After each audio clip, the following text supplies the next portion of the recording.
Hello, ladies and gentlemen. Welcome back. Brave soldiers of Repliforce, we have all been wrongfully judged as mavericks by the humans. We cannot suffer this indignity and live in disgrace. We will build our own nation of Reploids. But remember, this is neither about insurrection nor rebellion against our human creators. This is about our liberty and security. We must battle for our own individual rights and our own survival. Together we will build our nation, a sanctuary for all Reploids, our own utopia. Let us forge onward towards a new golden era for the Repliforce. I too share the general sentiment. Take heed, we have no other choice. Let us fight valiantly, with courage and pride, without fear, for we are the Repliforce. The most powerful army in history!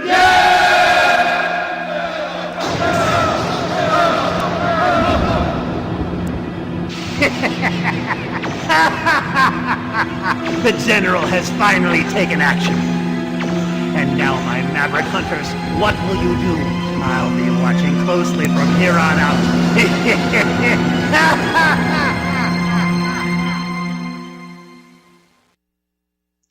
Hello, ladies and gentlemen. Welcome back to Let's Play Mega Man X for the Zero Run. So, with that, we do have a little change here. We have Iris instead of Double. So, yeah. And so she feels like she has to atone for her brother's sins, so she's going to help Zero stop the Mavericks and clear her brother's name, even though her brother has gone batshit crazy. And there's really not much else that can be done about it. Really not much change. We'll change from the Zero run, from the X run. Same robot masters, different weaknesses. So that might change up the order a little bit. Not terribly much. So dragoon to the 14th unit is a traitor. We already knew that. All this again is pretty much the same.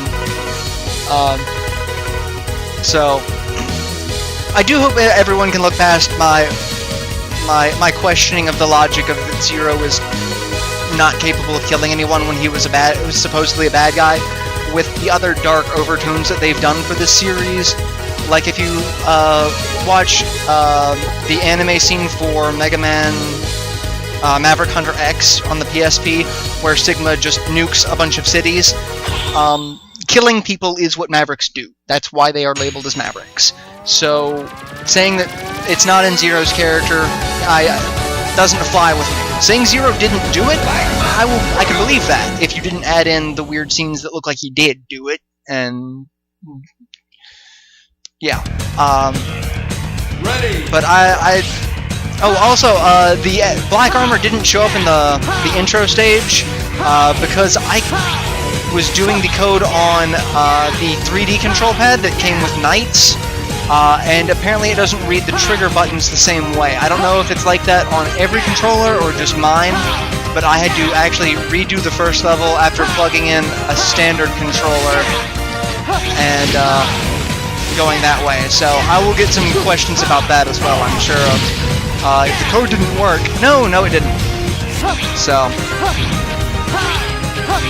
But I really feel like this was the downhill section of the X series, because there were too many people involved trying to tell too many different types of a story, and that's kind of what killed this for me.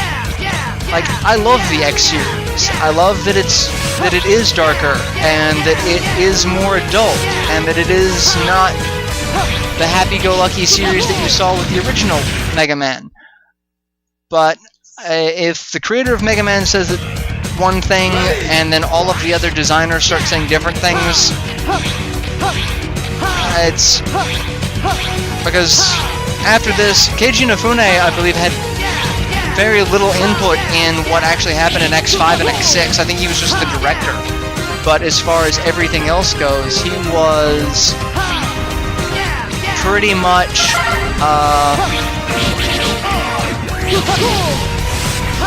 blocked from a lot of Capcom's major design decisions.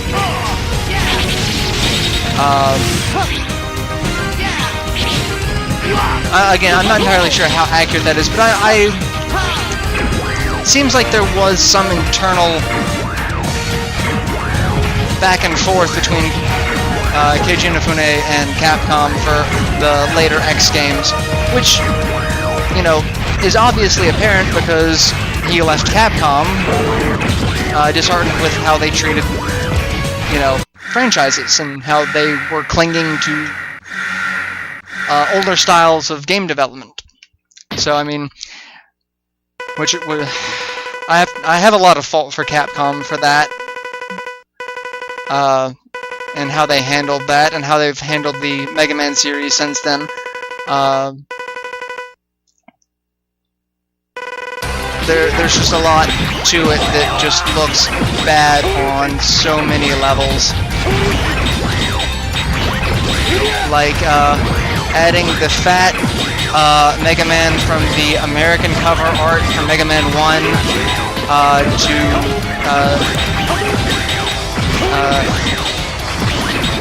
I forget which fighting game it was, Capcom versus Namco, I think.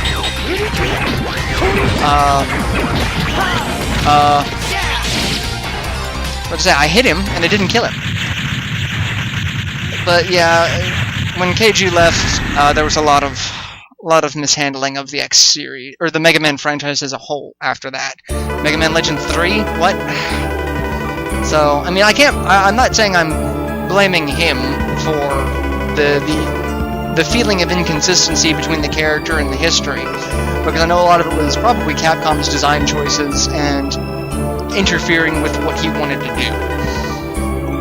So, I'll just leave it at that from here on out, and just question the logic of sentient robots, because, I mean, that makes more sense, doesn't it? So, yes, with the weapon we get a new attack that we don't get guns. We get a new sword attack. Well, we do get one ranged attack, but, and they're all Japanese names, which are all really cool if you knew what they meant. I don't. But they all sound so much cooler. You know, a Japanese name for an attack sounds so much more awesome, like Fire Sword. Fire Sword just sounds like derp, but Ryunjin? That sounds kind of awesome, doesn't it? So, and with that, I'm going to go ahead and end this episode here, and I'll see you guys in the next installment. Till then, later everyone.